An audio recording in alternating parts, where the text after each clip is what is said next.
Please join me for the flag salute. I pledge allegiance to the flag of the United States of America and to the republic for which it stands, one nation, under God, indivisible, with liberty and justice for all. Thank you. Roll call, please, Sienna. Councilmember Johnson. Here. Councilmember Losi. Here. Mayor Long. Here. That was quick. All right, our first order of business is we have a presentation from regarding the Climate Action Plan. Who is taking the lead on this? Yeah, I can introduce Michael Richardson, who's with the county, and the presentation was at the request of the city. So the county's been spearheading, and the cities, I think all of the cities in the county have been participating in the preparation of a climate action plan. It's a regional climate action plan, so that's really preserving resources, and, just taking advantage of that shared resources, and just receiving the benefits of a regional plan. So, fewer financial resources in, and then we all get to benefit. It's a regional plan, air quality and climate are regional issues. And the purpose is to identify potential reductions in greenhouse gas emissions for climate, climate benefits, and also for some CEQA processing benefits that will streamline development. Anyway, that's in the presentation. I'll let Michael do that. But I just wanted to, thank Michael for coming here and giving the presentation. And at the end of the presentation, it'll be open for discussion and questions. And then the intent is to receive comments from the council and the public and forward those to the Board of Supervisors if that's appropriate, if that's requested.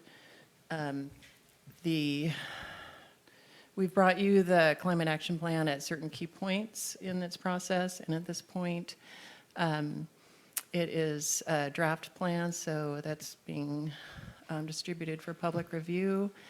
And then the intent is that the Board of Supervisors will consider directing the staff to prepare an environmental impact report for the draft plan. So with that, I will hand it over to Michael and his presentation.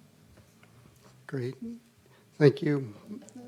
Good evening, council members. Michael Richardson. I'm with the Humboldt County Planning and Building Department. I'm one of the supervising planners there. And we've been spearheading this effort, as Liz mentioned. It began in 2018, and we developed a memorandum of understanding with all of the cities to finance the preparation of the draft plan. And all of the cities participated in that. It took a little longer than we anticipated, but a lot of these big projects do. And then, of course, COVID kind of interrupted things for us. But in any case, I'll get into the specifics of the plan. I have a short presentation. As Liz was mentioning, the purpose of the meeting, there's a couple of different ones. First, we get that presentation and then provide comments. The city council members can provide comments to staff, open the public comment period, receive public comments, and then the idea is that you would forward any comments, both public and city council comments, to the Board of Supervisors for their consideration. And at this point, they're hopefully going to be considering it at the June 7th meeting. Originally, it was scheduled for the 24th, but I just could not get it on the agenda quick enough for that. The goal here, overall project goal, is to develop a regional climate action plan, which is adopted by each of the jurisdictions. And the focus here is to reduce our greenhouse gas emissions. The other jurisdictions are using their climate action plans in a variety of ways in addition to reducing their greenhouse gas emissions, but Ours is really focused on just that. And one of the benefits here that we're shooting for is if we have a climate action plan that's adopted by all the jurisdictions and we can make a good case that it meets the state's targets, then the project review for new development becomes a lot easier. There's right now embedded in the project review is a really difficult finding that your city council has to make and all jurisdictions has to make, which is what are the impacts of the project on greenhouse gas emissions? And if we've got a cap, a climate action plan that meets all of the state targets, we can just say, hey, it's consistent with the cap, we're good to go. Otherwise, there's a lot of work that needs to be done presented by the applicant. And so it'll reduce the cost of development is one of the main benefits. Here's a chart that shows kind of the rough sort of way the climate action planning steps. We first developed a GHG inventory, greenhouse gas emissions inventory, that's presented in the plan. We reached out to communities and got their feedback on what the inventory showed and what appropriate measures might look like. And then right now we're in the third phase, which is to set the goals and select action. In this phase, I've got another figure that shows the timeline, but this third step is going to take a while. This is the very beginning of this third step. We've done our best job. The city staff and county staff and our consultants have done the best job that we can, operating not quite in a vacuum, but in a somewhat limited public engagement arena. We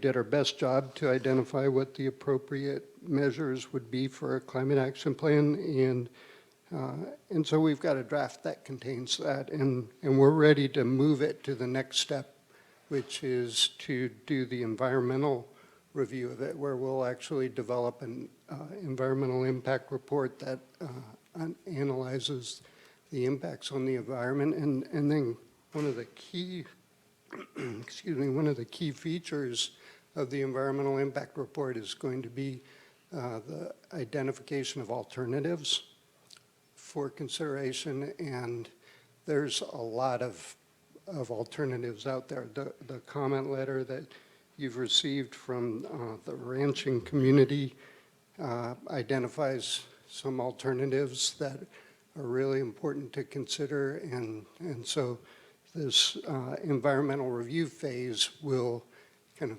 provide a platform to accept all of that comment and have a really nice public discussion about what would be appropriate for the county in all the cities.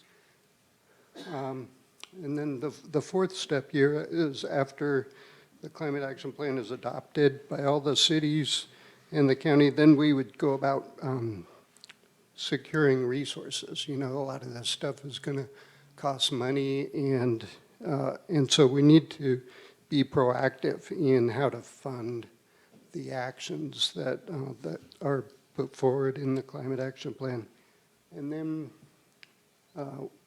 we take the actions and track and report on the effects of those actions, and then we circle back around to kind of adapt to the things that we've learned, and that's a really important step as well. This next slide talks about what the statewide targets are. They've been evolving over time, and the general trend is that they get more ambitious over time as well. And so the 2030 goal, I wanted to focus on that right now because that really is a primary target put forward in this climate action plan is and this is a statewide target, is to achieve 40% emission rates, a reduction of 40% from our 1990 levels. And so whatever we were emitting in terms of our greenhouse gas emissions in 1990, our goal is to be 40% less than that. And that would occur in 2030, according to our plan, and that would meet the state's goal. And that would set us up for being able to leverage our development projects such that they don't have to do any further analysis when it comes to greenhouse gas emission impacts. Another key feature is, or another key goal that the state has is by 2045, they want the state, collectively, all of us, to achieve carbon neutrality. And that's a heavy lift. And so we need to prepare ourselves for that. As I mentioned, the target in this draft cap is 40% below 1990 levels, and that's to achieve the benefits that are available for meeting the state target. And the Climate Action Plan not only includes an inventory of all of our existing greenhouse gas emissions, but it also includes a set of measures, and it predicts, all right, if you were to do all of these things, here's the reductions you would expect to see as a result.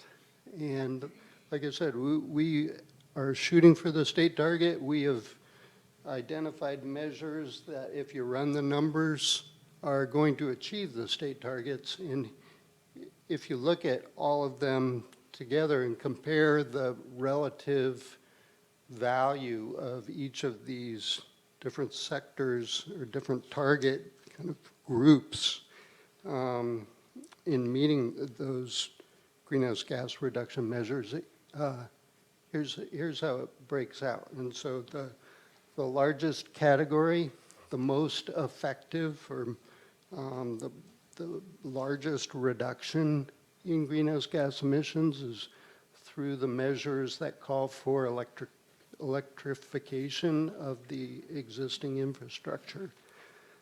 And then you can just kind of read for yourself. There's a couple of them that are right up there with that one measure. You got zero emissions vehicles, passenger vehicles, and then also zero emissions freight. And so the measures in the Climate Action Plan that are targeting those sectors are particularly relevant and important for us being able to meet our statewide target.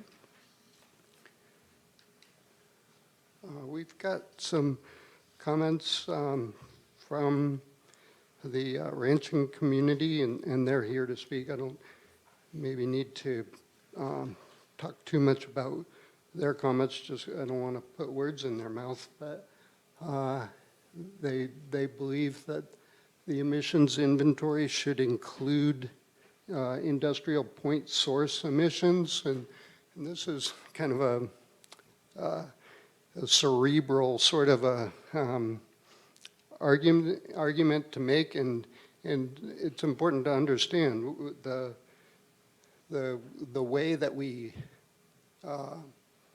go about calculating what our emissions are right now. It's, you know, right now, when I say right now, we're using data from 2015. And, and that's another comment that they make. Hey, let's update this data to be more relevant, and I couldn't agree more. But what we've got to go with is the 2015 data. As I said, this whole program began in 2018. And so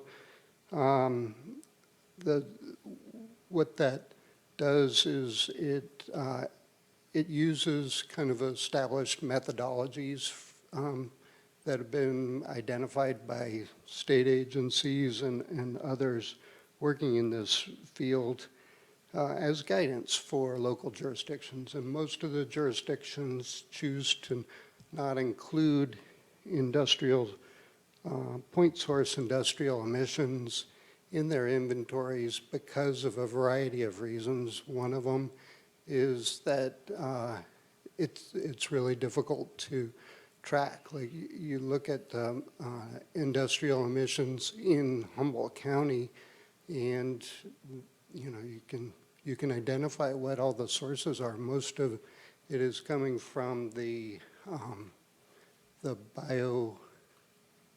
biofuels plant out on the Samoa Peninsula, and then you can go around the horn and, Kernan Construction emits some, the dairies emit some, and so collectively they're all included in these industrial point source emissions, and we've not included those in the inventory as presented because it is standard procedure to not include those. And then also there's a complicating factor that there's a cap and trade program that's operated at a state level, and industrial point sources are included. The larger ones are included in that. And so it's a decision that has been made as far as this draft goes, but it's not a easy decision. There's good reasons to include point source emissions in industrial emissions in your inventory, and so that's one of those alternatives that we really need to evaluate in the environmental document. And then the other comments involve making our inventory current. 2020, our CEA is in the process of developing the 2020 inventory, and they just told me that their lead person on that took another job, and so there's some supply chain issues with that they're experiencing there that means it'll be a little bit of a delay before we get it, but couldn't agree with that comment more. The third comment is develop a more accurate estimate of livestock emissions. Great comment, love it. We definitely would like to do that. The fourth comment, quantify the amount of carbon sequestration. Yeah, if we could do that, we would be doing ourselves a great favor. And then fifth comment, consider the rural nature of Humboldt County in, for example, essential nature of propane use in outlying areas. And this is another great comment, and I just appreciate so much them bringing these forward to you and to the rest of the city councils for consideration. And the measures that we've got in here right now really do reflect more of an urban-centric position, and that's because most of the research has been done, most of the development in creating these emission reduction strategies have been done in the more urban areas, and so there aren't a whole lot of examples to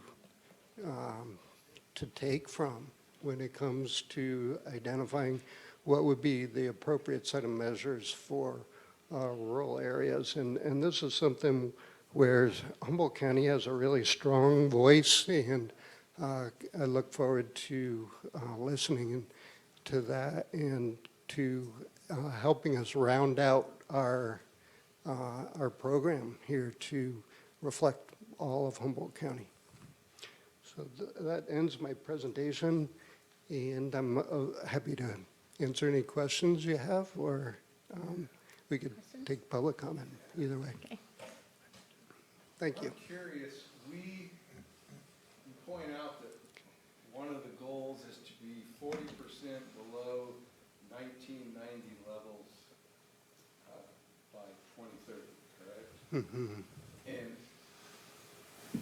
are the point sources that were in operation in 1990 included in the targets that were supposed to be 40% below, or are they not?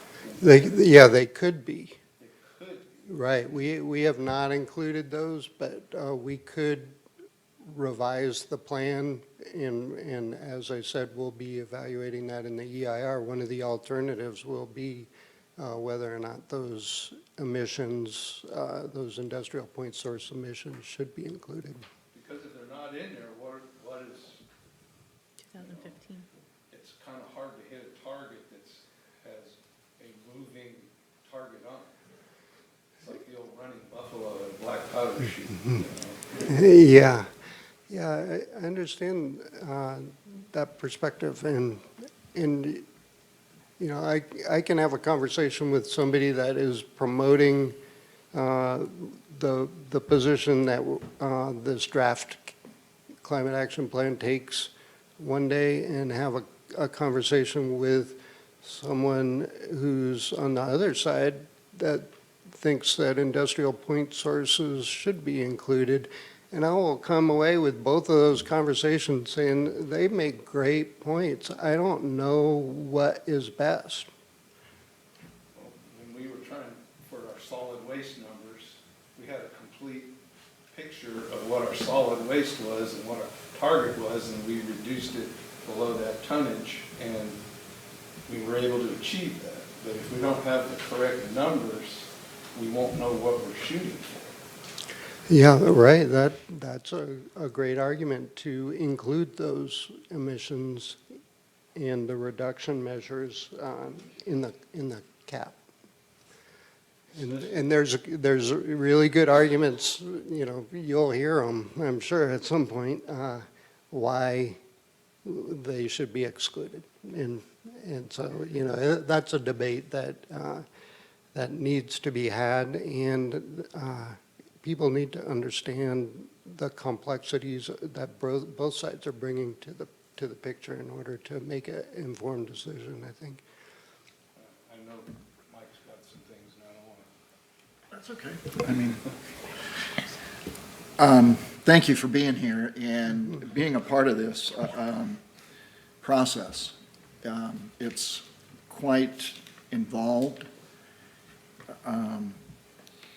As I understand it, though, the state projections as far as their target dates, I'm not sure that we're going to be able to achieve those dates on those times, or those emissions at those times. But if we don't hit those targets on those dates, or we don't approve this cap countywide, are there penalties that are assessed by the state to whether it's against municipalities or the county? The answer is no. Right now, we're operating at some people would characterize it as a disadvantage because we don't have this regional cap. If we were to develop one that was adopted by everybody that meets the statewide goals, then we would achieve these benefits that right now aren't available to us. So, for the most part, then, to develop this, the cap, we're basically making it easier for the permitting process to go through with less cost for the applicant and at a quicker time frame. And I would agree with both of those, and I would also add the notion of security. You know, the decision that a local government makes on its rulings to approve projects is subject to review by the courts, and if you've got a climate action plan, it's going to be very easy for the court to be able to side with you if you make a finding that this project is consistent with a cap and therefore it's good to go. Right now, our decisions, our land use decisions are subject to some instability, I would say, when it comes to potential review by the courts. Okay, so keying on that, what you just said, I'm guessing then there is county council or some legal review of this process of this document that's happening. Yes, that's true. Is that at the county level? It is at the county level, and all of the cities are going to be taking a look at that as well. Okay. A couple of specific questions. Merritt's going to like this next question. He knows what it is. With regard to carbon sequestering, do we know, is there a formula, and do we know what that is with regard to the loss of carbon sequestering due to the wildfires that we've had here in Humboldt County, or if not in Northern California? You know, the numbers for carbon sequestration are really challenging, and that is one of the components that makes it very challenging, is the unpredictability of the carbon stocks themselves due to wildfire and a number of other influences that are brought to bear on that industry, you could say, or on that particular type of stock.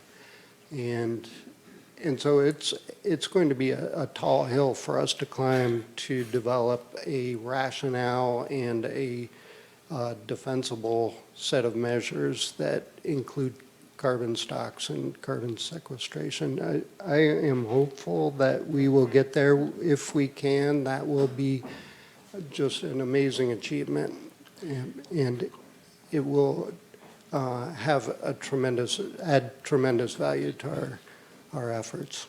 And we don't have that ability at this point, but that is key with regard to greenhouse gas reduction. I couldn't agree with you more, yeah. Specifically, I'm looking at, and this is a huge report. I don't know if anybody's seen the pages. It's huge. And to try to go through this in any brief period is not possible. At least it isn't with me. I'm particular when I'm reading and try to get the context of everything. On page 4-42, do you have that in front of you? I don't. I can read it to you. I've almost memorized the whole thing, though, so. I bet you did. Under jurisdictions, decarbonize existing municipal buildings. So as an example, and I'm just throwing this out because there are a lot of areas throughout the report that include not only municipalities, but also residences, businesses, and so I'm picking on this because we are the city of Fortuna. Talk a little bit about this and what the city of Fortuna would be required to do if we were to try to attain those timeframes with those reductions. Yeah, the decarbonization of the buildings essentially means electrification of them, and also it is to increase the energy efficiency of those buildings. And so with the county, for instance, we've got a fleet of corporation yards, and a lot of them were built in the early 50s, 60s, and making those buildings more efficient in terms of electricity would help reduce the consumption of the heating necessary, and that would If it was electric heating, a lot of them aren't, then if we were to move to a renewable energy source for our electricity, then that would become a decarbonization of those facilities. But that is going to be a while down the road before we make that move to non-carbon electrification. Yeah, that is true. And, you know, one of the really nice features of having a regional approach to this is we can do some negotiations with each other, where, for instance, if the county was to receive grant funding to make our buildings more energy efficient, and the city of Fortuna wasn't able to get that same amount of grant funding, then the reduction in that area with that strategy, the decarbonization of municipal buildings, we could trade. We'll say, okay, Humboldt County is going to take on more of the county's, you know, writ large responsibility for this, for meeting this implementation measure, and in trade, the city of Fortuna is going to do more with its municipal waste system, you know, something along those lines. It opens up the possibility that we don't have to achieve all of these targets alone. We can do it collectively and make and use our resources wisely in a way that kind of balances it out for us collectively. Okay. And I think we've already started that conversation a little bit about making those changeovers, and we've actually taken steps toward that with, you know, not only solar, but battery storage and those kinds of things. What maybe people don't realize is that we're talking about, for instance, heating this building is natural gas. And that entire system would have to be changed over to electrification of some type, whether heat pumps or whatever. And those kinds of changes are not going to be cheap by any means. Yeah, I know, and that scares me. I think it scares all of us. The commitments that we're being asked to make are significant, and I would love to find a golden bullet, you know, that we could all just grab onto. Like, for instance, these ranchers, they know best when it comes to the emissions coming from livestock, and there are developments in that field that are promising, and we may be able to target that and, you know, relax a little bit on our other targets if we hit this one, which isn't even quantified in the document right now. We just don't have enough information to feel safe that, you know, that this is defensible, or whatever argument we put towards our reducing our livestock GHG emissions. But there's some potential there, and, you know, if the county could pick up some savings there and spread that around the community, including Fortuna, so you don't have to worry so much about, you know, electrification of this building. That would be a great thing. I'm open for that. That, and it's my understanding the state has, what, 190 billion with a B dollar surplus this year? Maybe Yeah. some of that money could be funneled into grants for yeah. municipalities and counties. No, I think that's going to be happening. We need to position ourselves to be able to receive that, and developing this climate action plan and kind of making sure everybody's on the same page is really going to be helpful for that. Thank you, Mike. Sure. So my comments go back to Mike Johnson's 1990 versus 2015, that's a huge difference. And we're pretty far down the road for nobody to be really considering that and making us go to this agency or these people who are working on this and beg for it, basically, when, in my opinion, it should have happened in the beginning because it says 1990 levels. So why did we start at 2015? That makes no sense to me. I know how hard it is to change EIRs. It's not a simple thing, and it takes forever, even if we decided later on we were going to change it back. So why are we not doing that now? And then we're talking CEQA. So if we started our 2015 levels versus 1990, and we have some project that wants to come in that's going to provide a lot of jobs for our city or any place in the county, and we've got these higher levels that we're starting with, we may have to turn them down. That doesn't help any of us. So how do we get somebody to go back and take a look at this and start at 1990 versus 2015 at this point?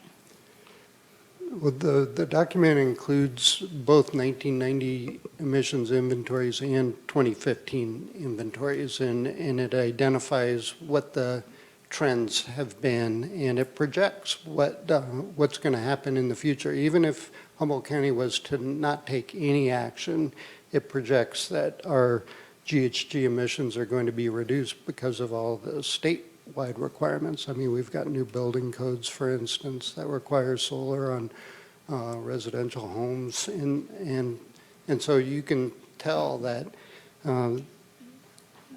even if we were to do nothing, our GHG emissions are going to be reduced. The question becomes, in the 1990 inventory and in the 2015 inventory, do you want to include the emissions from point source industrial uses? And that's a debate that we need to have. And yes, It shouldn't be a debate, though. right. It should.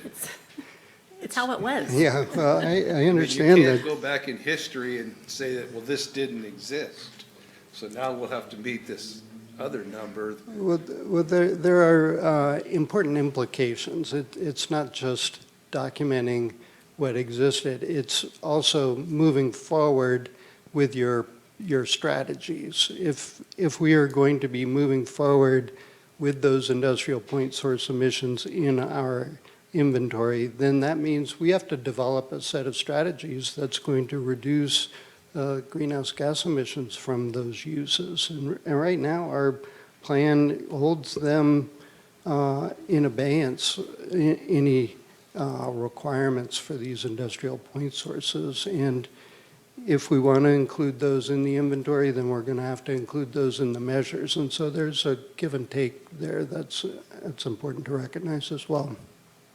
And one of the other things, and I'll be quiet after this, but one of the other things is I was working here at this city when the California diesel ARB regulations went into place.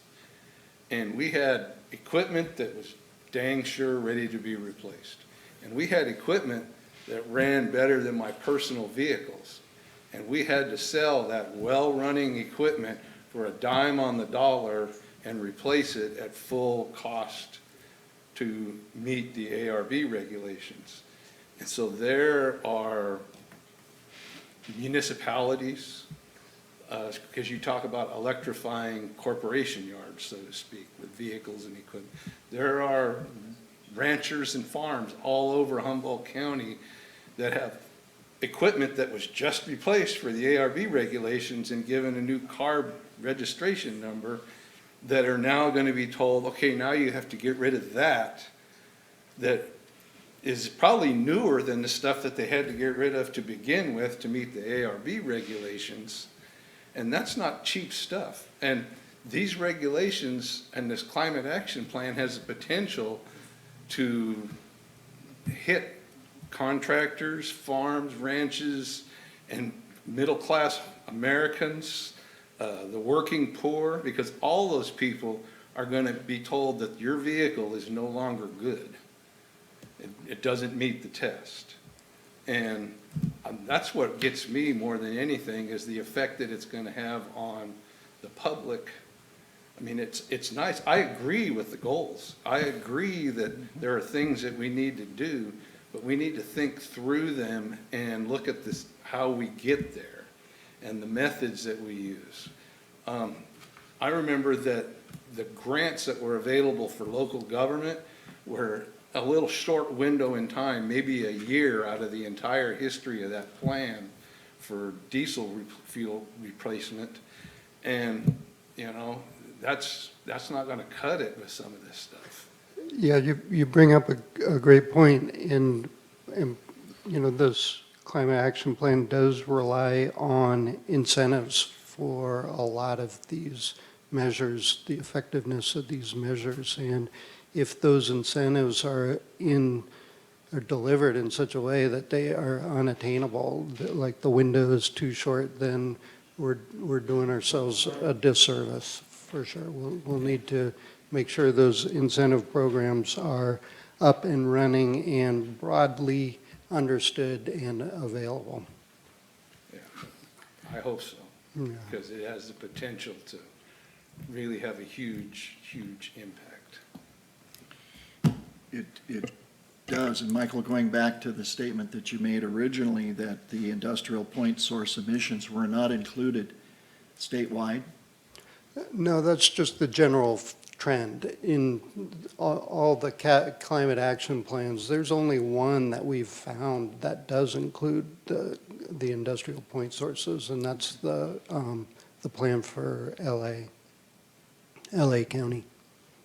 I would imagine if they are included, and then some of these changes that we're talking about would certainly include industrial changes that would cost a huge amount of money for corporations. Yeah, that's the thing, is it opens up that need for us to include those in the mix. I would think so. So I understand the process of looking at what other people have done, other cities, other counties, whatever, but we're different.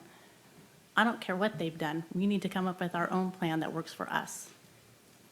So if you guys have to work harder to find your own plan and not copy other people's that don't affect our county and our rural area like we need it to be, then you guys need a new plan.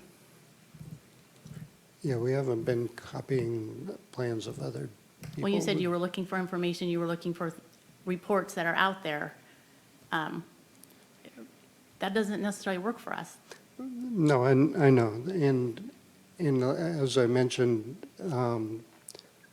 there's a component that is really active and important in Humboldt County, which is the rural landowners, and this plan is not well geared towards their needs. I would say that, and part of it is we just haven't had an opportunity to consult with these guys to find out what better measures could be put into this to make it better, more effective for them.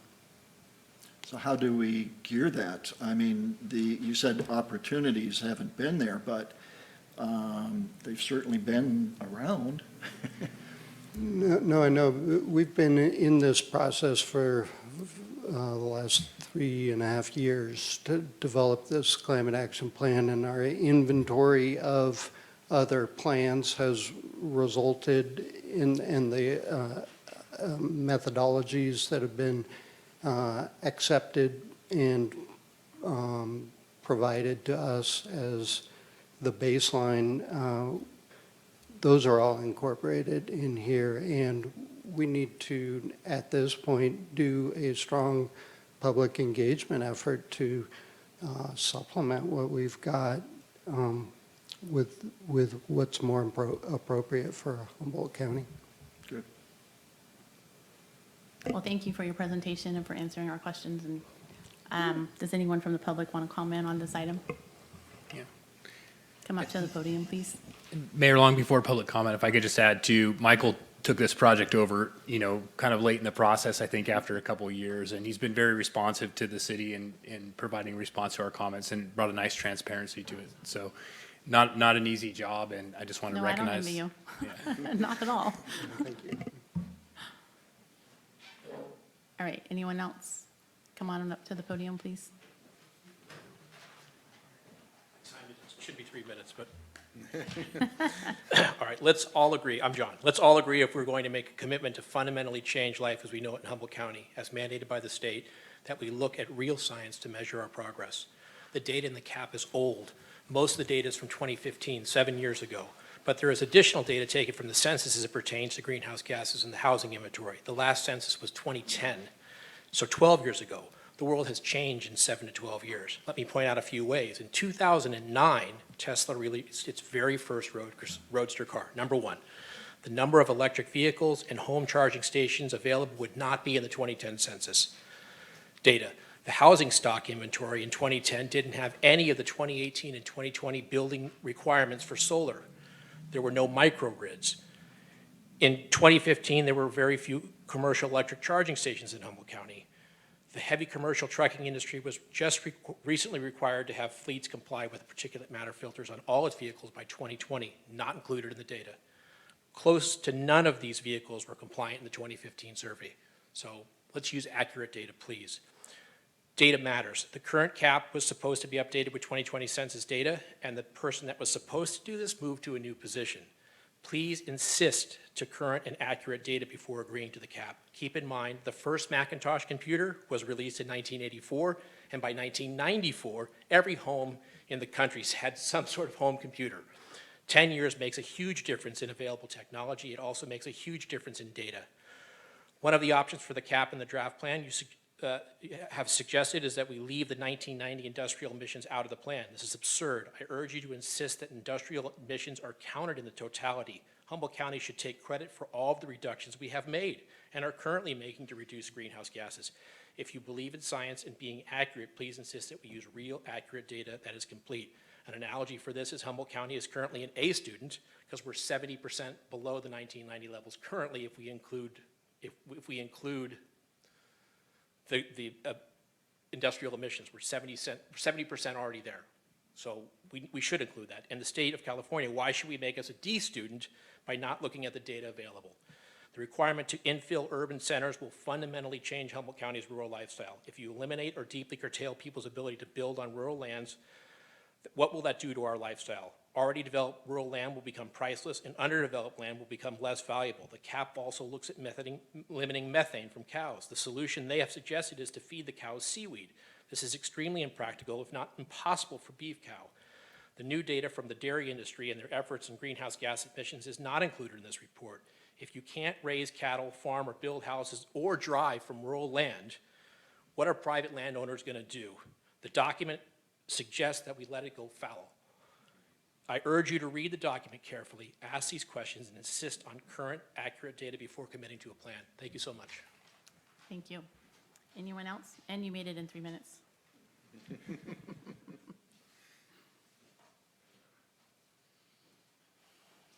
Mine's going to be a little shorter than that. My name's Jeff Stackhouse. I'm a Fortuna resident. And I have 3 main points. One is to echo using the most current data we can. Because again, 2015 just doesn't make sense. We know it. The data exists. It's just a matter of paying someone to actually look at the most recent data and analyze it. So if we're going to write this thing and be pointing to it in the future, we might as well use the most accurate data we can. So that was point number 1. And then the other a piece of that I forgot already is that including that 2020 data, we also need to include our natural resources. Humboldt County has more trees than any other county in the state. We have ample rangelands that are sequestering carbon as working ranches. We have, water sources that are beyond anyone else's in the county or in the state, and none of that is being included. It's all discussed nicely, but there's no graphs with charts that add to the conversation. It's more talking points. And then again, I also agree with including the actual 1990 data as the baseline to include the industrial emissions.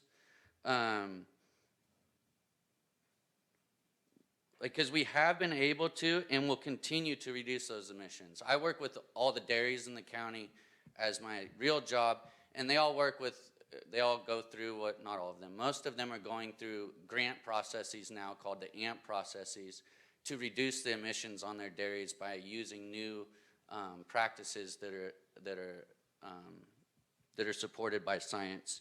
So even our point source data will continue to decrease over time as these producers are improving their techniques. So in short, let's meet the 2030 goal with the data that already exists and start working towards 2045. The last point I have, which is I'm a range scientist, not a forester, but the other thing that doesn't make a whole lot of sense to me is if you look at page, I think it's 4-46, is a table in that report, and it outlines some of the options of things we can do to generate more energy in our county. It lists things like windmills, of which we have no local expertise and a lot of pushback. Offshore wind energy, again, no local expertise and a lot of pushback. One of the things it doesn't mention that makes absolutely no sense to me is increasing our biofuels. So we have all of these trees and we have, only a couple biomass facilities. Yet it talks in here about reducing tree density and increasing forest resilience due to wildfire, which Mike already mentioned. And if we're going to be using all these state funds that are being pushed through CAL FIRE to create shaded fuel breaks, reduce tree densities, and improve our fire resiliency, all of those fuels that could be turned into energy and keeping our lights on while employing the expertise we already have in our county in the timber industry are now being open pile burned, of which 100% of those emissions are going in the atmosphere. So is bioenergy a point source? Sure. But the alternative is to send it into the atmosphere without any filters at all. So I highly encourage you to press on the biogeneration also. Thank you. Thank you. Anyone else?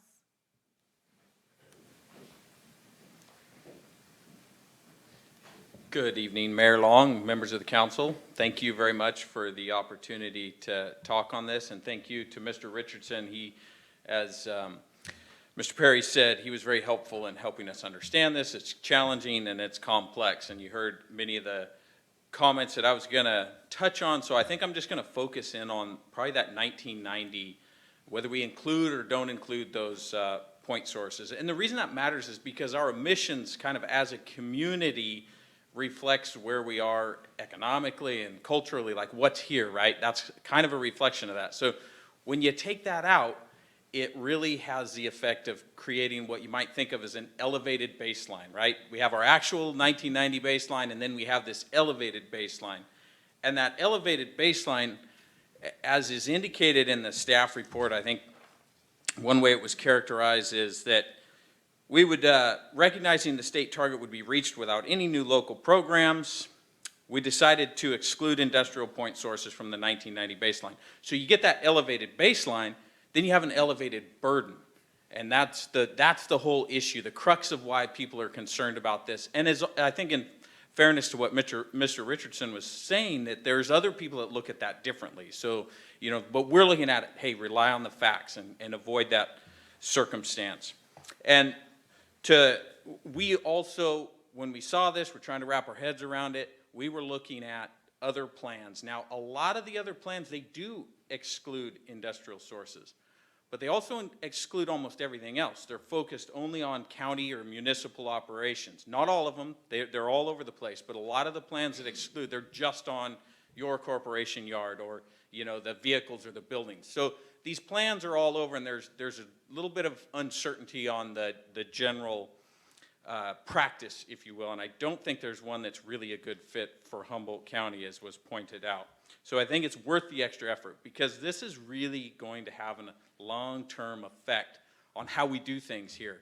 And if we kind of use that elevated baseline for elevated burden approach, we're hamstringing ourselves, and we may not even know exactly how. And at the same time, we're doing it voluntarily.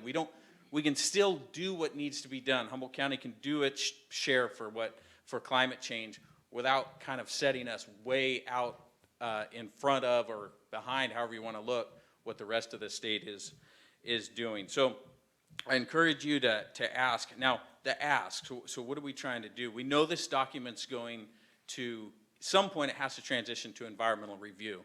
What we're focusing in on is you got to get the document that they're going to look at to do the environmental review, get that as accurate as possible before you go start the draft EIR process. Another way to look at it, I think that maybe the proposal right now is, hey, we'll just figure all this out in the environmental review process. But we think it's very important to get the starting point right before you initiate that process. To the extent the council has the opportunity or the interest in encouraging the county, let's get this lined out, because we do want to meet the state target. I think while there's not strings right now, maybe there's not costs or penalties, they could easily show up. So we want to meet that state target, but we don't want to kind of chain ourselves to a block along the way. One other minor point as well is that there's also some uncertainty about the inclusion of industrial sources, and this could be on me, but there's some that are included and there's some that are not included in the current, in 2015. So yeah, we exclude the pulp mills, but there's others that are listed. Some of the logic is, well, we should exclude things that are regulated by, the Air Quality Management District.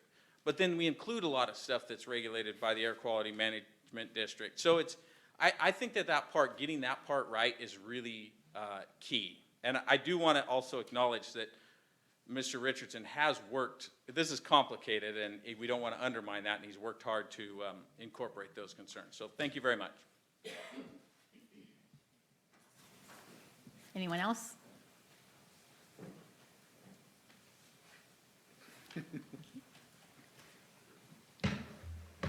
Thank you, Council, Mayor, and staff. My name is Ryan Rice with Humboldt Prosperity Alliance. I just want to reiterate the same thing that Jack and Meredith said. Michael Richardson has reached out to us on numerous occasions and been nothing but great to work with on this, so it's very complicated. I just like to also reiterate the comments that John and Jack have both made, and also Jeff Stackhouse. I don't have a whole lot new to say other than, I think if we're going to set ourselves up for success in something like this, I just believe that we need to use true and factual data. And going back to the 1990 levels, I would implore that, that we all push to use the true and factual data from those 1990 levels for the county of Humboldt. It's going to create a real heavy lift for Humboldt County if we don't include that. And also, I would like to also push for the 2010 census data, 2015 Redwood Coast Energy Authority studies that are being used for currently where we're at, especially when you look at the different sectors that we're dealing with. I believe that in the last 7 years, going to 2015, that we've had a lot of state regulation, and a lot of you know, take for instance transportation, commercial trucks. There's been a lot of upgrades in commercial trucks since 2015 for cleaner air, excuse me. As far as livestock emissions, we've had Dr. Frank Mittlener here in Humboldt County to give presentations on numerous occasions at numerous different functions to talk about livestock and how methane from livestock goes up into the air, creates carbon comes down, goes into the grasses. This is very basic compared to the way he explains it, but goes back in the grasses, and it's basically a perfect cycle. It's a cyclical process that happens with the cows. And so that being said, and AMP programs and things of that nature that have been happening the last 7 years, I think we're doing a good job there. As far as electricity in the last 7 years, how much more electricity are we getting from solar and wind now as opposed to before with all the new technology? Honestly, I'm going to end with this. I don't care what the end policies are at this point. The policies could be whatever they want to make them, but we need to build those policies on true and factual data. And we need to bring that 2010 and 2015 data that is being used for current right now into 2022, 2023. So once again, thank you, council. And,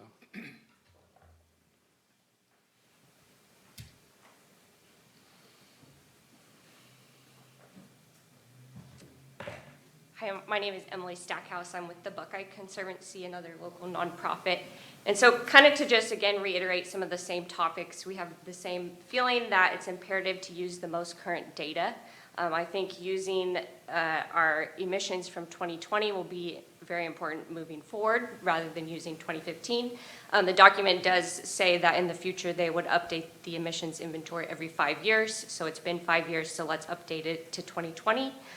We would also strongly recommend including the industrial point source emissions in the 1990 baseline levels, as everyone else has mentioned as well. And lastly, I'd kind of like to expand just a little bit more on the livestock greenhouse gas emissions. In the document, they are 13% of our local emissions of the inventory. So they're currently the second largest contributor behind transportation. And like it was previously mentioned, the methodology that is briefly described in the document needs to be expanded upon and discussed further. They even mentioned in the document that there are recent research has shown that there are more improved ways that we estimate methane emissions from cattle, and specifically that the GWP 100 method that they used has been shown to be inaccurate and can overestimate methane emissions. The primary source of emissions from cattle is methane. It's quoted that it's 73% coming from beef cattle in the document. And so, like I mentioned, they discuss the GWP 100 and the GWP star method, but they need to use both of those and actually do a full comparison, specifically since they mentioned that the GWP star has been shown to be more accurate than using the GWP 100. Methane is 20 to 25 times more potent than CO2 as a greenhouse gas, and so that is why methane is of concern. But like it was also mentioned, methane goes through a cycle in the atmosphere, and it is only around for 12 years compared to CO2, where it's sticking around 500, 1,000, we don't really know. So using more recent methodology in calculating greenhouse gas emissions for livestock, I think is especially imperative if we are going to consider them to be our second largest contributing source. That can also help us in the future in how we're actually going to reduce those emissions. The seaweed was mentioned previously, and from a ruminant nutrition standpoint, there's been research that shows it doesn't have longevity in reducing emissions for long periods of time. And secondly, if we have to think about feasibility of how are we going to get this to our cows, what is the cost, what is the transport trade-off of trucking seaweed into Humboldt County, how are we going to get it to our beef cows, and also it doesn't really seem to be a feasible option to grow it here. So those trade-offs are things we have to think about in looking at that as a reduction method as well. Thank you very much. I would just encourage that having up-to-date data is going to be most imperative as we move forward. Thank you. Anyone else?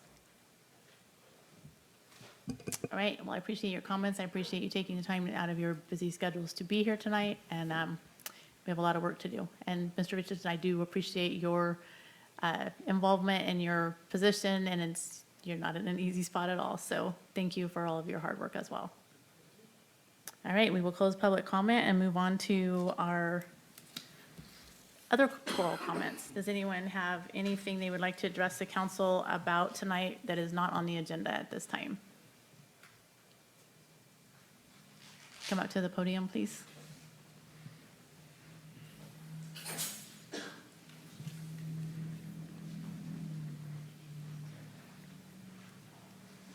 Good evening, Mayor and honorable council members. My name is Melissa Marinas, and myself and my family own Fresh on Main Street. I am currently the Secretary of Downtown Merchants, and I'm aware of some of the changes happening with FBID. So naturally, this led me to be curious on what was going to happen with the core areas, specifically downtown merchants. So myself, my mother, who's also a co-owner of Fresh on Main Street and another downtown merchant, attempted to contact local owners in downtown area. We didn't have a lot of time to do this, so within the time frame we had, we contacted 18 owners. There is approximately 94 downtown merchants in Fortuna. Out of the 18, all of the 18 we spoke to, we gave possible outcomes for what downtown merchants might look like. One of those options was for downtown merchants to stop paying assessments and dissolve the core areas. Another possible outcome for downtown merchants was to continue paying assessments and to have the city of Fortuna control the funds and plan events. And the third was to keep downtown merchants how it is now, with downtown merchants controlling the funds and planning the events. Of the 18, 16 were for stopping paying the assessment and dissolving the core areas. One expressed that they would like to pay the assessment fee and have the city of Fortuna control the funds and plan events. And the last stated that they would like to keep Downtown Merchants Association the way it is currently. I appreciate the opportunity expressed to the council and the mayor the variety of opinions regarding Downtown Merchants Assessment. Okay, so this is on our agenda, and because you guys came tonight, we were going to move it up and have a discussion in just a couple minutes. You're fine. Okay. You're fine. So anyone from the public have any comments that are not on the agenda? Anyone else? And you can come back up when we actually discuss this. Hi, Sean. Hello. Hello, Sue, Council, Merritt. Those who don't know me, I'm Sean from River Life Foundation. I just wanted to come here tonight to let you guys know the progress that River Life Foundation has made in our community. We never stopped during COVID. We always kept going, cleaning up trash. Our new totals are 458,000 pounds of trash that we removed here in the Eel River Valley. This weekend, we're going to do another cleanup, and we will easily break 260,000 pounds of trash that we've already looked for and scouted out for this weekend. Also, on a really great positive note, on Tuesday of next week, I will have helped 182 people get reunited with family onto a job or into a rehab. The partnership between the City of Fortuna, Fortuna PD, and River Life has continued to grow, and just really appreciate you guys. And I just wanted to come here. Thank God council's open to finally no masks, so super glad. And Dennis Went Memorial Trail is looking great at the north end of town as we continue to do more in that area to make the north end of Fortuna even more beautiful. And just thank you all. Thank you, Sean. Anyone else have anything that is not on the agenda tonight? All right, seeing none, we'll close public comment. And we were going to go ahead and move our discussion item for Fortuna Business Improvement District up so that you guys didn't have to sit through everything if you didn't want to. We basically just have a brief update from our city manager, so I'll let him fill you in on that. Yeah, so the council took this up at a special meeting last Thursday, and a discussion was held at that special council workshop, and really just alternatives were looked at. There were no FBID board members present, but the council explored the various options that were laid out in the staff report, including discontinuing the assessment, which created FBID altogether, bringing FBID in-house and discontinuing and updating the municipal code to remove the nonprofit corporation and have FBID revert to an advisory body. And the third option that was identified in the staff report was for FBID to continue be discontinued, continue as is, or to be updated to not be a nonprofit corporation. So no action was taken at that meeting yet. Since that meeting, we have received the notices of resignation from the FBID board members. They have agreed, and we asked them to stay on board at least till June 1st, so that if the council decides to wind down FBID in the nonprofit corporation, that those corporate officers can still be involved. So the council hasn't made any decisions yet. The public input that was heard at the special workshop was that the core area still very much would like to see that assessment continue, but there were not a lot of commenters, so I think it would be important for the council, if there's members of the public who feel differently, business owners. The meeting was held at 9:30 in the morning, and the meeting time in the morning was requested by the FBID board. Again, they didn't show up. So if there's business owners here, I would recommend that the council take public comment from those business owners, especially if it's contrary to what was expressed at the workshop on last Thursday. All right, thank you, Merritt. So does anyone from the public have any comments? We heard from Melissa already.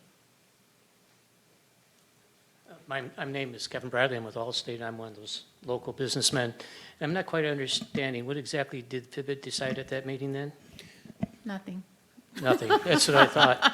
I do believe that there's a purpose for that, and I think if the city was to take that on, I think it would help with the downtown area. Now, how we go about doing that, I don't know. But I leave that up to your astute decisions. But I just think we need to do something to continue our downtown landmarks that we have. It's historical and it's beautiful. But I think if we disband that, we're going to lose a little something there that kind of helps that to grow. I don't know what the answer is, but I just think we need to do something for it. And I agree with what the ladies were putting together. I appreciate their efforts. So thank you.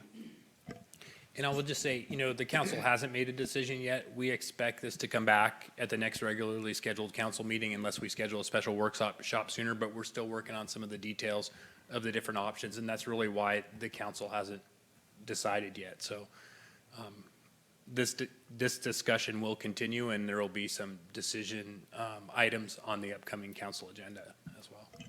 So basically in our workshop, every scenario had questions. So it's like, well, can you go back and find out if we do this, can we do that? And so that's kind of where it was left. We had so many questions regarding any of the three. And so we just need to get some more answers, and then we'll meet again and have more discussions, because we love meetings. Please come up to the podium.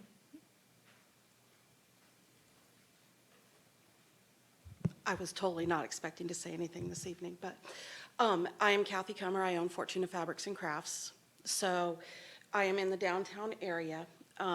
There is a certain amount of apathy with the business owners throughout in participation with the downtown merchants and FBID as a whole. And I think that's been part of the problem, is that there have not been people willing to participate within those organizations to help keep things going. That said, when everybody says, we want to do this, nobody wants to do anything. So I understand the problems that the people have run into. But there is a certain level of apathy that concerns me, that the FBID board members requested the meeting at 9:30, and yet none of them arrived at that time. As a business owner, I had to be at my business to work and set up my store and do things. So I was unable to be any part of participation with that. And I think that is one thing that you will find with business owners. We are trying to survive. We are treading water. And every time there's a meeting that's scheduled in the middle of the day, sole proprietors have to find somebody to cover for them, or shut down their business and lose what little business they would get during that time. So I would hope that in the future that the meetings would be put in a time period that those of us that want to be involved and want to help be a part of the solution rather than the problem, that we would think about that in the future. The other concern that has come up repeatedly within the different organizations, and one thing I just want to say, downtown merchants, we're always going to be there. We're always going to be working hard and trying to do stuff. FBID, downtown merchants predates FBID. FBID came after the Downtown Merchants Association was there. It has been there before FBID, and we will survive after FBID if FBID disappears. Because there's a core group of us that want to see downtown go back to what it was, retail, and people looking and walking around, which is why we have the events of First Friday, Charm Walk. We've had these events pushing for people to come down there. So when you guys are talking about FBID and what to do and those type of things, while the assessment fees do help us in the process of doing it, we have some incredible people that are involved and pushing for fundraising and doing these things so that we can have these events on our own. So it's not going to hold us back if you eliminate FBID. I think there's been a lot of problems within FBID because complacency has been throughout everything. because there's been so much turnover in every aspect. So, like I said, we're going to survive, and we will do it. But what you guys decide to do is going to make the difference between how it happens. Thank you. Anyone else? All right, thank you for coming tonight. We appreciate it. Thank you for your input, and we will definitely let people know when there's another meeting scheduled. So, all right, we will move on now back to our normal agenda, our consent calendar. We have 11 items, including city council minutes, administrative department monthly reports from the Community Development Department, Finance, Parks and Rec, Police, Public Works, River Lodge, report of disbursements, declaration of surplus property and authorization to dispose of surplus property, which resolution 2022-14, authorization to file the final subdivision map for Smith Lane subdivision. Does anyone wish to pull anything? I'd like to pull E and F. Okay. Mike Losey, anything? Nothing. All right, Mike Johnson, what do you got?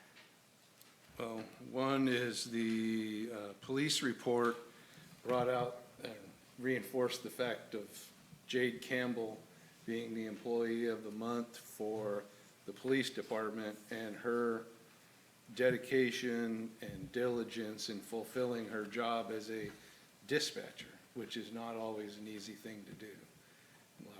You can have a quiet evening and all of a sudden it blows up, and sometimes literally.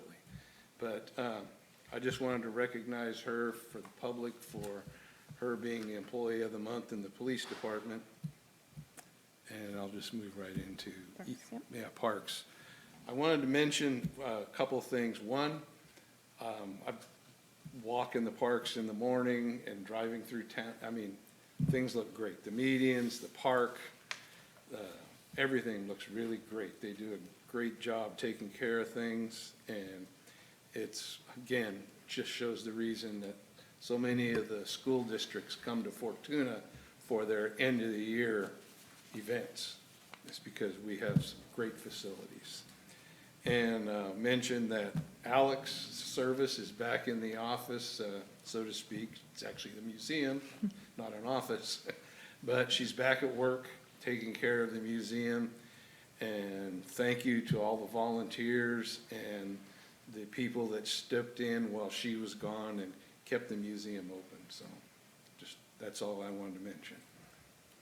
So piggybacking off of that, I was in a meeting with several other cities, and we give like little member reports at the end, and I talked about our improvements to our parks and buying more parkland and everything, and like 3 or 4 of the other cities said, we are very envious of Fortuna's parks. You guys have beautiful parks and you take such good care of them. So that was pretty cool. So thank you, Cameron, and all the parks people. All right, so do we have a motion to approve the consent calendar? So moved. Second. We have a motion and a second. All in favor? Aye. All right. City council business, our second reading for our zoning map amendment.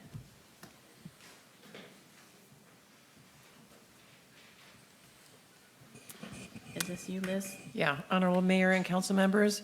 So, excuse me, this is the second reading, amending the Fortuna zoning map from residential single-family R16 to residential multifamily RM. The applicant is Tyler Franklin, and the 2 parcels involved. One parcel is Tyler's parcel 806 13th Street, and then the city added another parcel 809 12th Street. And I gave the full presentation at the last meeting, at the first reading, so I'm not going to do the overhead. I'll just give it a super abbreviated refresher, just to get it in the record. So the general plan land use map was modified at the last meeting by resolution. And so the zoning map would be the second reading. There have been no changes since that first reading. That was on May 2nd. Staff has not received any public comments or any new information. The 2 parcels are located on the north side of N Street between 12th and 13th at the craftsman style structures. The one on the west is occupied as a fourplex, a legally non-conforming fourplex, and the residence on the east side on 13th Street would be converted to a fourplex. And those are generally, those are compatible with the neighborhood, with the downtown zone on the south, and then creating a transition, a visually and functionally appropriate transition with the R16 zoning to the north. So the recommendation is to open and close the public comment, and then hold this, motion to hold the second reading. And if you have any questions, I'll be happy to answer those. All right, thanks, Liz. We probably asked all of our questions last time. We're good? Mm-hmm. Anyone from the public want to comment on this item? All right, we'll close public comment. I make a motion to hold the second reading and adopt ordinance 2022-754 and read by title only. Second. We have a motion and a second. Sienna? Ordinance 2022-754, excuse me, an ordinance of the City Council of the City of Fortuna, amending the Fortuna zoning map from residential single-family R16 to residential multifamily RM. Councilmember Johnson? Yes. Councilmember Losi? Yes. Mayor Long? Yes. Thank you. Our next item is the one that's going to take forever. First reading for the mandatory organic waste disposal ordinance. Merritt. Thank you, Mayor Long. And I also just want to point out Linda Wise with Recology, our franchise hauler, is here. And even though we're focusing on the ordinance, Linda answered a lot of questions that came about in the practical implementation. We also have Gary Bell, which he's with the Coolentano Law Firm, and he's been on the Zoom meeting waiting. We're going to do our best. We're not quite to the hybrid platform that we want yet, but we'll, at a minimum, we'll have Gary on board for the audio. So let me just check in. Gary, can you hear us there? We're going to get started on this item, and I don't think you'll be able to see the presentation, but we've got Gary here, and so we'll attempt to bring him on either through video and or audio after I get through the presentation. Our city clerk's working on it. Again, we're halfway through our transition, so at a minimum, we'll have Gary on audio. Okay. Let me know when you're ready, Sienna. Okay.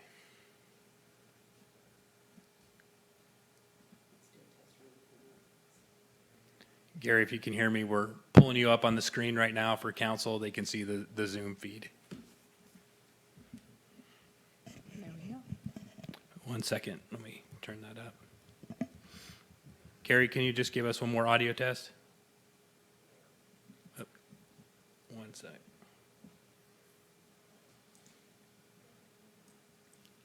Gary, can you hear me? Yes, I can hear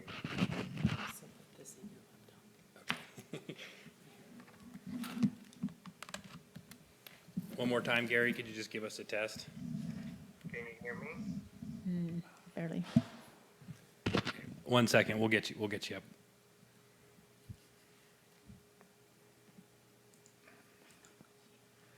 Wonderful thing when it works. It bugs me.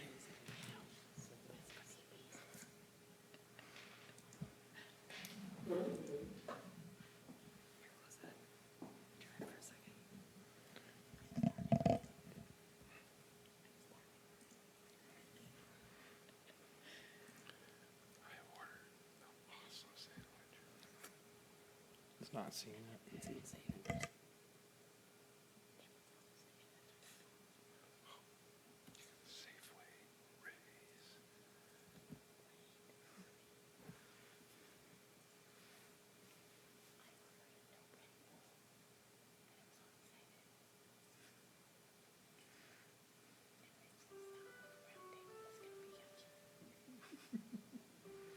That's crazy. I mean, there's so many ways to do it. Okay, we're going to do our best here.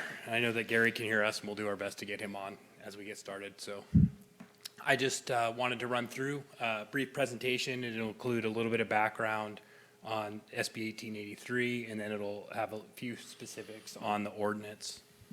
So I got 1 minute. That's it. Thanks. Okay, so the staff recommendation is to introduce and conduct the first reading of ordinance.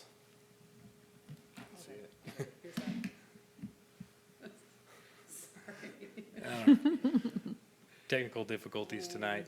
2022-755, adding chapter 8.14 to the Fortuna Municipal Code, establishing mandatory organic waste disposal reduction regulations to implement and enforce Cal Recycle organic regulations and SB 1383. And one thing you'll notice is that we did include this as a separate chapter in the Fortuna Municipal Code, whereas last time we brought it to the council with just generic arbitrary section numbers.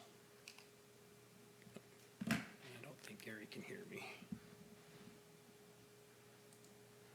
Gary, sorry, I had you muted.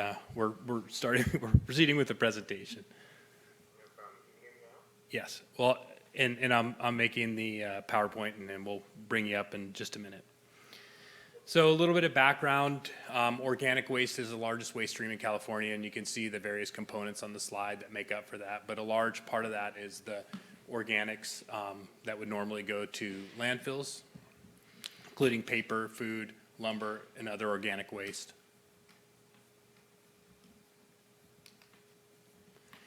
And as was mentioned in the climate action plan earlier, methane is one of the, they call it a super pollutant, and organics that go to a landfill are responsible for generating a lot of the methane. So that's why the state has taken up, the state has a concerns for organic waste and the creation of greenhouse gases, and that was really the driver for SB 1383. So we're going to talk a little bit about timeline. This is the original implementation timeline. The legislation, SB 1383, was first passed in 2016.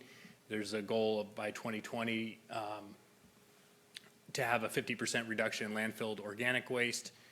And again, that's preceding SB 1383. In 2022, the intentions are that the regulations of SB 1383 will take effect. One of the things you'll see later in the presentation is that we're delaying that implementation at least until January 1st, 2023. And then by 2025 to see a 75% reduction in landfilled organic waste, and then 2025 see a 20% increase in recovery of currently thrown away edible food. So the council has seen this, so I'll just run through it briefly. With the state legislation, the responsibility for these programs falls on the city, all the way from organics collection, which will mean collecting organic waste at all of our residents and businesses.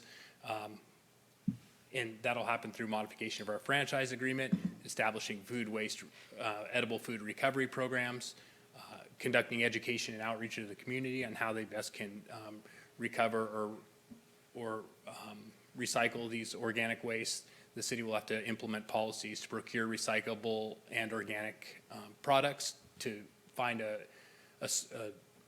to be able to generate demand. Municipalities will have to have a certain amount, purchase a certain amount of recycled material, and then secure access to recycling and food recovery, and then the city will be responsible for the monitoring and enforcement of these new programs.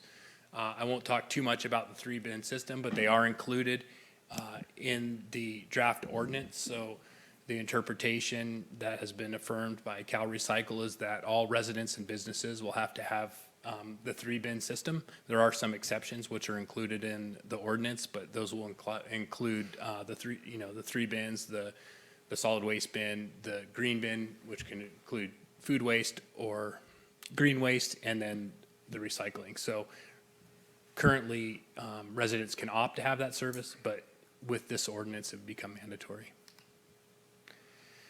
So a little bit on the education. Again, that'll be another component. I won't go into too much detail, but currently the city has not developed an education and outreach program yet. That'll be something that has to happen after this ordinance is passed and before the implementation deadlines set in. And then also, the city will be required to procure a certain amount of recycled organic product, and there's a few ways that we'll be able to do that. The state has looked at the amount of waste that the city generates, and they'll be using targets to identify whether or not the city is compliant. And so for the city to be able to comply, we could either purchase compost, purchase mulch, purchase bioenergy, or purchase renewable natural gas, which is produced from the derived from organic waste. And so it's really not going to be feasible, the last two, which would be bioenergy or renewable natural gas. So the thinking is that our primary way to achieve this would be for the city to purchase up to 561 tons of mulch or of compost or 967 tons of mulch. So the state has said, hey, there's probably not markets for all this material, so we're going to dictate that cities will buy this. In addition, there will be policies for purchasing recycled paper, other products. So that's one area. We're hoping that with our Parks Department, we'll be able to use some, but it's quite possible that we may not be able to use that amount of material. One of the questions, where are we going to take this food waste?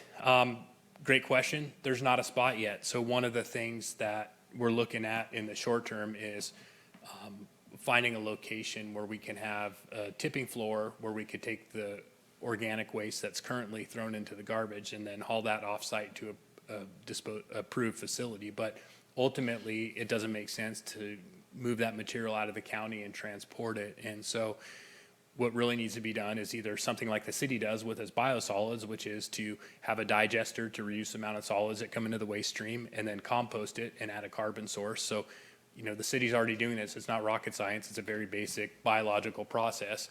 There are more sophisticated systems, but this capacity needs to be developed within the region so we can avoid hauling that waste. And so I think the ideal situation would be there'd be a private entity and ultimately all the jurisdictions pulled together and we find an entity that would propose on something like this. But if not, then the jurisdictions, all the jurisdictions would have to come up with a solution. And again, I think a private solution would probably be more cost effective, but in the absence of that, then the region will have to figure out something else. So just a brief bit on the enforcement process and timeline. Again, the city really doesn't have a choice to comply if we don't demonstrate that the city is moving forward with incorporating this of complying with SB 1383, and then the state, really the recourse would be that Cal Recycle would begin to fine the city. So we're taking steps to do this.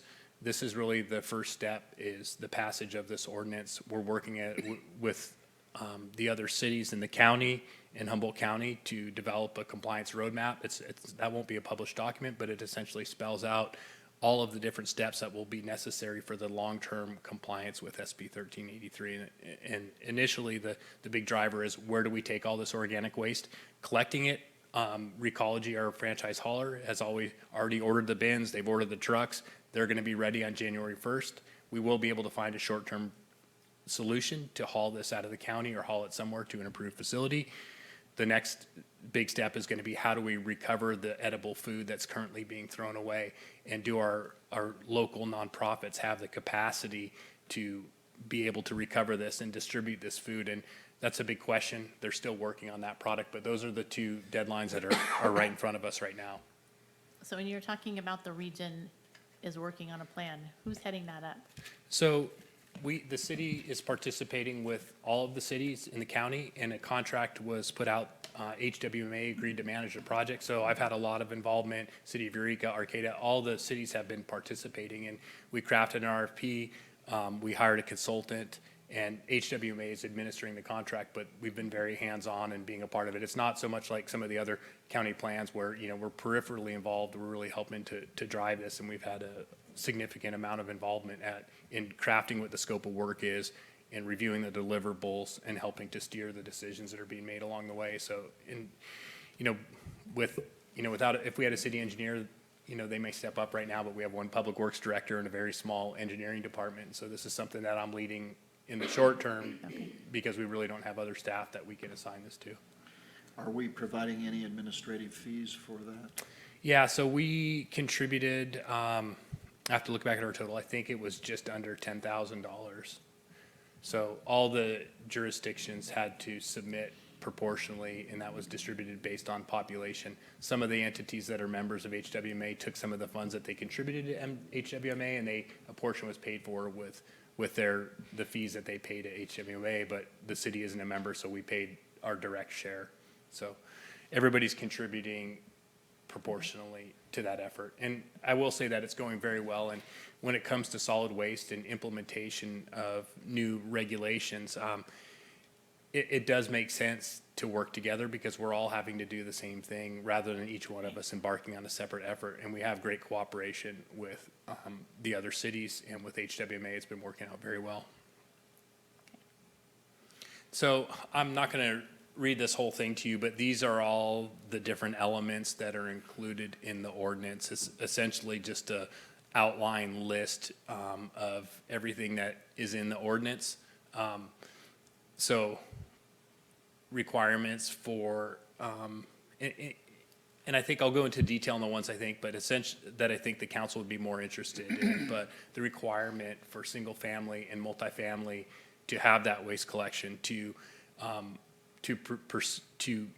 implement programs for edible food recovery, to, there's provisions in here for self-hauling if generators, whether they be single family or businesses, choose to haul their waste instead of subscribe to the program. There's kind of a off-ramp for them.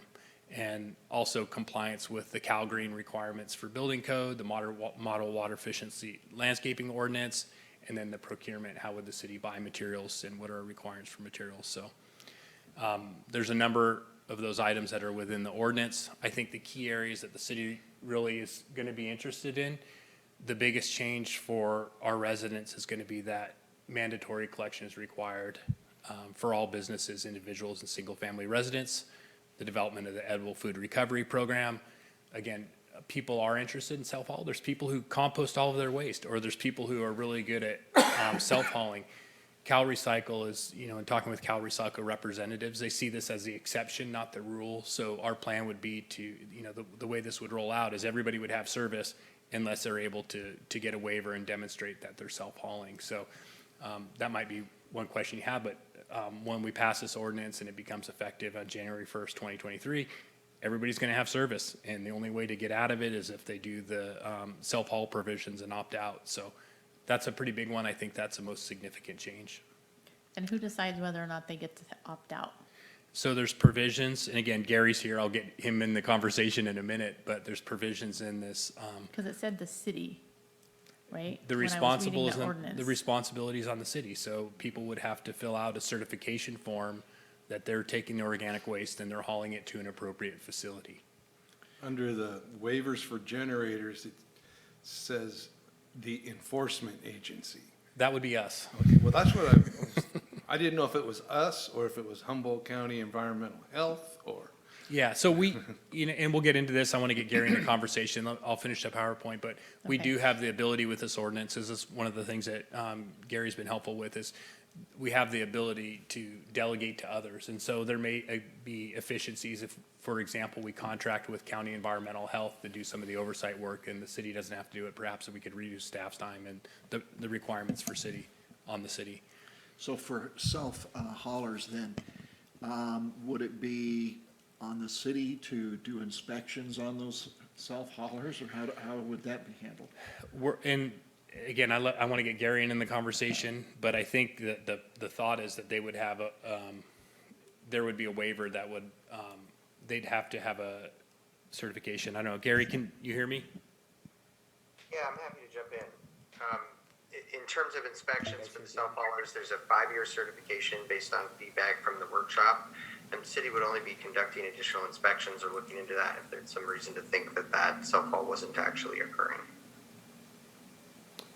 So did you hear the answer? There's a 5-year, so they'd have to certify, and essentially we'd have a simple form that would say where, that they declare where they're hauling their own waste, where they're going to haul it, and we just want to do our due diligence to make sure they're doing that, and either have them renew annually, every 5 years, or upon a change of address if that took place. So it's not going to be hard for them to demonstrate that, and again, that's using the Cal Recycle template, but we did extend that time period for the certification to 5 years. That was one of the pieces of input that we had at the public workshop on May 2nd. So again, I put these in there. These are more in case you ask, but there's a number of sections in the ordinance. 18.14.04040 and 050, those really establish the requirements for generators of organic waste to have the 3-bin system. And there's discussion of the waivers in that as well. And then 8.14.070 really defines what those tier 1 and tier 2 generators are and what their requirements are going to be for donating edible food and their record keeping. And again, the city is going to be in the repository. We're going to be required to collect this information from those generators. So I just thought this slide was important for the council to understand. We're going to be picking up supermarkets, grocery stores, food service providers, food distributors, wholesale vendors, restaurants, hotels, health facilities, large venue events, a river lodge. So this is really going to be an all play. I had a good discussion with a grocery store owner after the chamber meeting today. And so my hope is as we develop these food recovery programs, I don't want to do it in a vacuum and not include some of our grocery stores. And this would even cover the rodeo association for large venue and events. So as the part of their special event permit may be that they have to track how much food that they're going to recover and measure those volumes. So it's going to touch a lot of aspects of our daily routine, at least for both the tier 1 and tier 2 generators. Developers and property owners, development community is very active in the city of Fortuna. There's not a huge change here. The biggest one that I would say is that, there are already requirements on our builders to comply with the Cal Green requirements, but I think the biggest one is we really need to make sure that we're enforcing those construction and demolition debris and trying to reduce the way there. This is already part of the building code, but having the 3-bin system at new developments, so making sure that if there's new apartment complexes and or other commercial buildings, that they have the space to be able to have the 3 bins, and that they're also complying with the waste minimization provisions of the Cal Green in the California Building Code. And then model water efficient landscaping.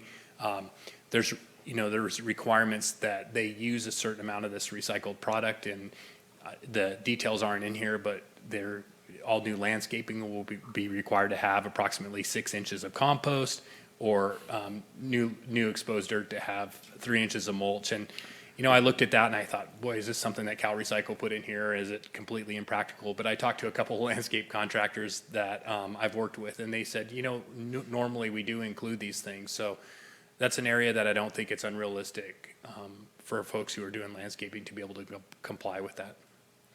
Again, record keeping, that's going to be a big one. Food recovery organizations will report to the city how much food they're recovering and in pounds, and there's some of the information on the slide that they'll be required to turn into the city. But this is an area of concern. One of the things that I want Gary to weigh in on the council, but I'm less concerned about the city being able to collect the organic waste and be able to meet the January 1st, 2023 deadline that we proposed in our notice of intent to comply. But I think food recovery is going to be more tricky. We don't have a report back yet from our consultant who's doing that food recovery plan, but there are relatively few food recovery organizations in Humboldt County. For example, is Food for People going to be able to service all of our businesses here in Fortuna? Do they have adequate freezer space to make sure this food doesn't go to waste?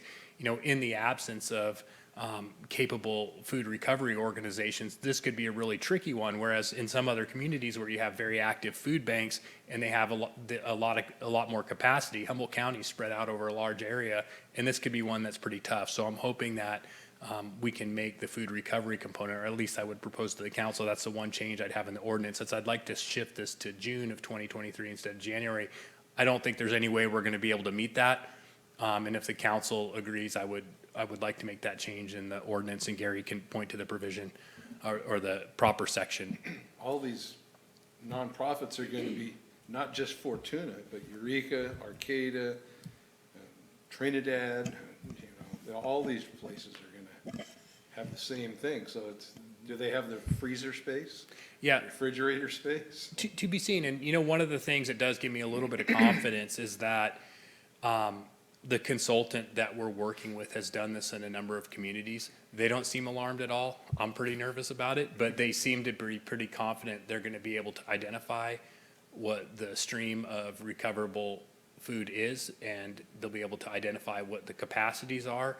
And the real question is, are we going to be able to support the organizations that perform that recovery work? And it makes me nervous, but, I might be less confident than, our consultants are, because they've seen this happen and work in other places, but we just haven't seen it to this scale.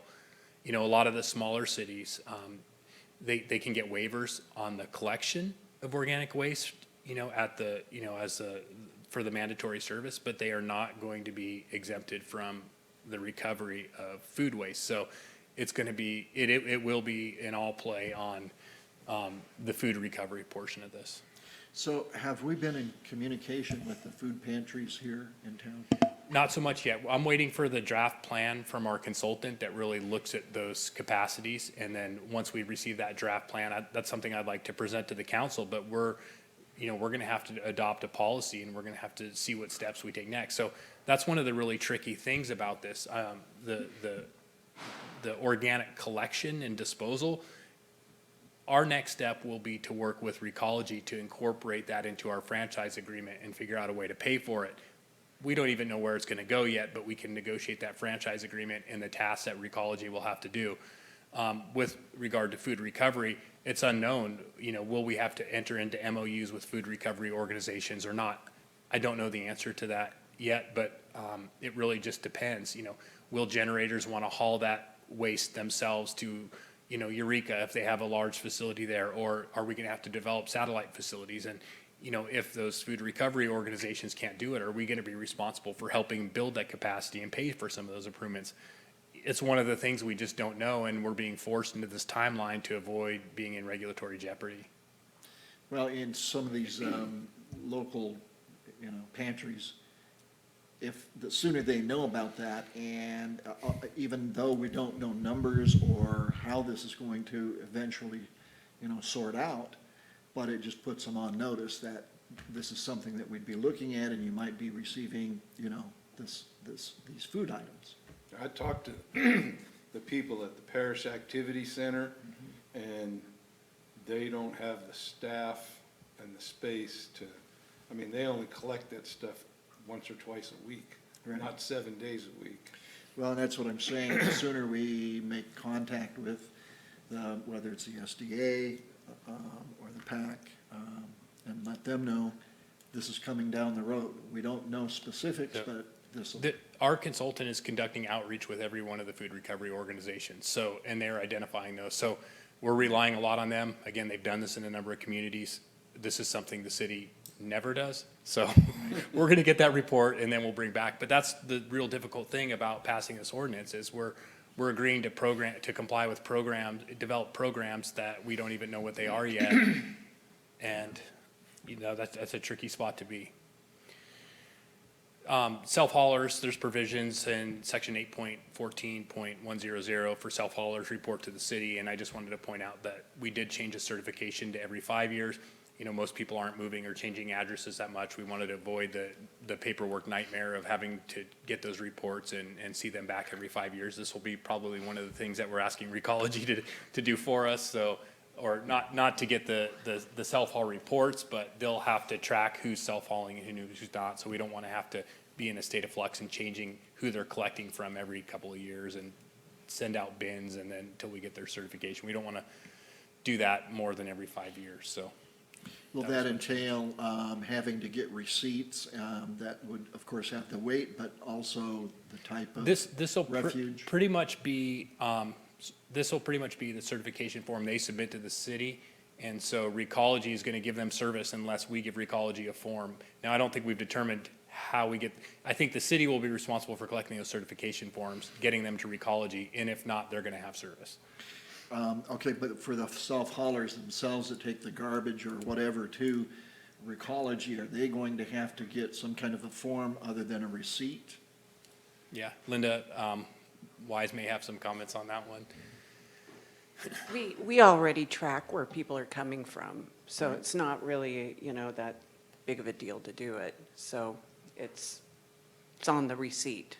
So from the city side, we'll be, depending on the certification, if the state says, you shall verify or we think your certifications are bogus, then we'll have a way to check. If people say, hey, I'm hauling it to Recology, and then we never see their address show up at Recology, it really depends on, if we think people are being honest, and if Cal Recycle wants us to, puts a burden on us to demonstrate, or, perhaps audit the certifications to make sure they're in fact true. So it's hard to say how that's going to be interpreted, but we have the ability to track it. Thank you, Linda. So it is possible that the self-haulers would have to provide information about who they are and address and that type of thing. That's right. We're going to ask them where they're hauling it, and that they'll have to certify that that's where they're hauling it. And, if we don't have to pursue it beyond there, great. And if we find out that, hey, a lot of these certifications are bogus, then we'll probably have to, tighten that up and figure out a way to track them. So you're talking self-haulers as in hauling to the dump, but like Yes. mine would be hauling to my business, because why should I pay twice? Right. So, and again, that's. So, So we can develop a certification, so say, for example, you're a business owner and you have waste that, you have residential and commercial service, and we certainly would expect to be able to have a certification of, so if Sue Long as a single-family homeowner said, hey, I take all my waste to my business, that'll be one of the options that we put under a self-certification. Now, I don't know how that would be handled in our franchise agreement. From the city side, we need to make sure that everybody's taking their organic waste somewhere and not throwing it in the garbage. So the way we track it is a certification form. The flip side of that is, we're telling Recology, we want bins for all of our citizens. We now have mandatory service. So we don't want to have so many exceptions that, we don't really see any new service, but there has to be some practical reasons for those certifications, such as I already have service at this other address. Did you have anything to add, or does that sound accurate, Linda? Yeah, and we can already do that, put that in there. But one of the things that's going to be part of looking at the waste stream over this 1383 is that there's going to be some monitoring of what's in people's garbage cans, how the organics is improving. So they'll be able to see that, and it's probably going to be happening at we have to do it at the transfer station as well, and we're already doing that to monitor, the input of organics. And to your question, we don't take down people's names, we take down their their license plates when they come through. So it was for a different reason. It was like if somebody were to jet out of there and we could collect the next time, So there are ways to track it and how much material is coming in and from where. Are you gonna have to floor sort this, like real dirty Murph with the food in there? Hopefully not. And right now, it's not likely that Recology in the transfer station of Fortuna is going to be receiving organic waste. That's outside of what they can accept now. So likely it'll be another facility in the region. Recology would pick it up at the bin, and then they would haul it to whatever facility that there's going to be a tipping floor, and it could be consolidated for hauling initially outside of the county and the long term to wherever that facility is.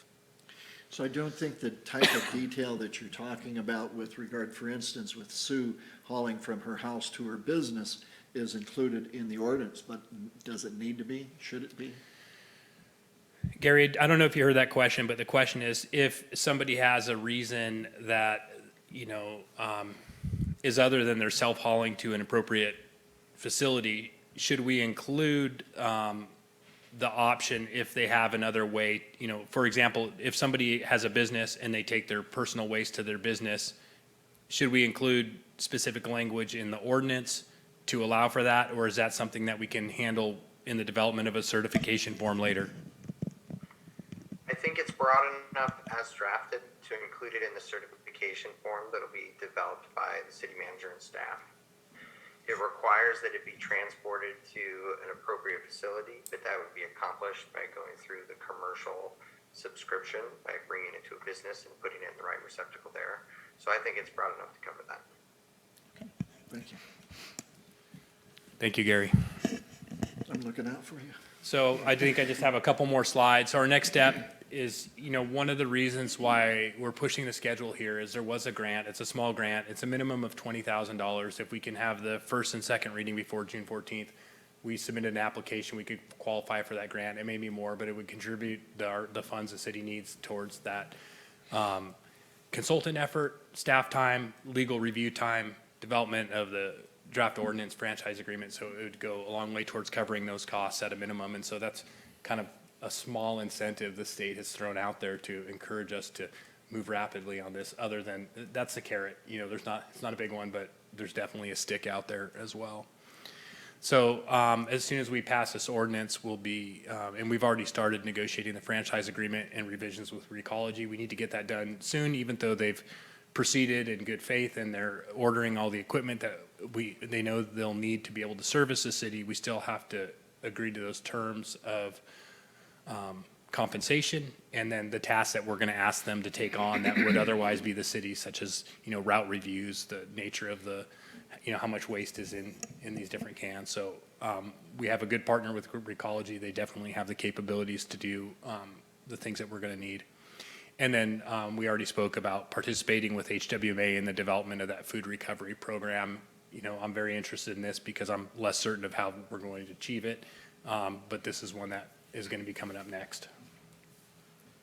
So with that, staff's recommendation is to reduce and conduct the first reading of ordinance 2022-755 and adding chapter 8.114 to the Fortuna Municipal Code, establishing the mandatory organic waste disposal reduction regulations to implement and enforce CalRecycle organic regulations in SB 1383.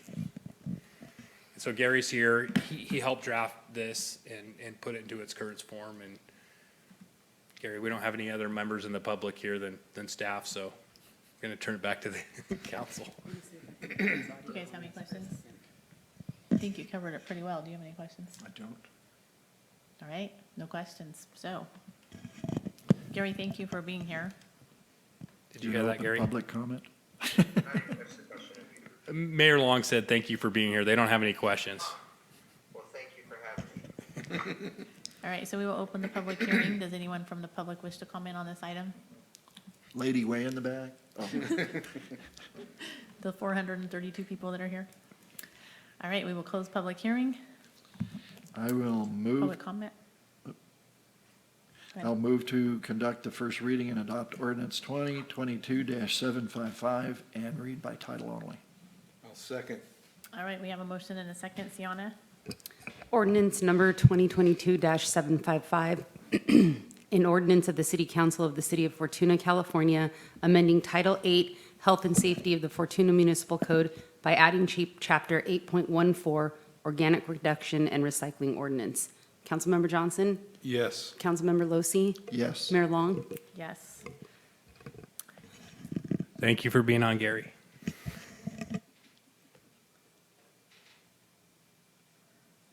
All right, so we are to city manager's report. See you next time, Linda. Okay, if our city clerk could pull up our calendar schedule. If not, I can just run through it real quickly. And our projector died again. No, I don't think so. I turned it on. Okay. So I just have one thing that I wanted to bring up. I have a very brief city manager report, and I'll put up the meeting schedule next, but it was pretty interesting. We're taking all the rubber chips out of our playground, and we are putting back a engineer specified wood chip. And so we had all of our general services crew and all of our parks crew out there today at the larger of the two playgrounds. I forgot what it's called, the 5 to 12-year-old playground at Roner Park. And so they're removing those, and by the end of the week, they should have the wood chips installed. There's a 300-yard pile of wood chips sitting over there by the pavilion. It smells really nice, but it's a big effort. It's one that our staff has wanted to do. It's a Measure E funded project. So I just wanted to let the public know if they're trying to go to that playground, that one's going to be occupied. The tot lot, though, is available, and that playground is open. There's another playground over at Newburgh also. And Newburgh Park Playground is not there, but you will notice it might be enhanced fund. There's a large pile of rubber chips. So we're taking the rubber chips out of one playground and augmenting those. And it's a playground safety project. You have to have a certain depth of the chips. And so we're going to recycle the others over to Newburgh Park to make sure that has a minimum depth. And the long-term goal is ultimately having all those playgrounds with new wood chips. So I just wanted to briefly go over the upcoming meeting schedule. We had a special budget meeting this morning.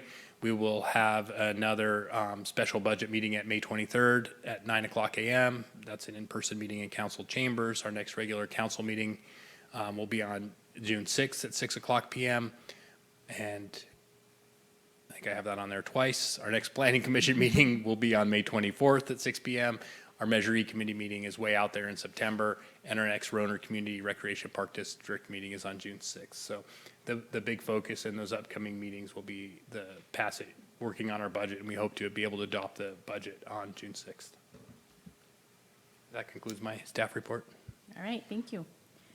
Any future agenda items that we haven't talked about already? All right, council reports, Mike Johnson. Brief. I was able to partake in the Redwood Division meeting for Cal Cities. Yep. And it was informative. That's where I heard the district attorney's office speak about the AB 109, Prop 47 and 57, and how that's impacting things. Again, I'm at a loss as to understand how they're shutting down prisons and doing all that. How they're shutting down prisons and saving money everywhere, but none of it's filtering to the local agencies as we were told that it would. But it was informative, and we had a good time to be back in person too. So, and City of Eureka did a good job hosting. I won't say everything about that because somebody else may want to have a report on that. So I'll leave that part there. One of the things that I learned from the Transportation, Communication, and Public Works Policy Committee report out was that there's another bill besides the one I had sent to Merritt already that would put the California Air Resources Board in as the arbiter of whether a project is to be funded or not, depending on how it meets their criteria. So that is something we want to be aware of, and I'm surprised we haven't gotten a request to write a letter of opposition yet, but that's probably coming. I have a HCOG meeting this coming Thursday, and we are in person also, so looking forward to that. And with that, I'll pass it on. All right, Mike Lucy. Thank you.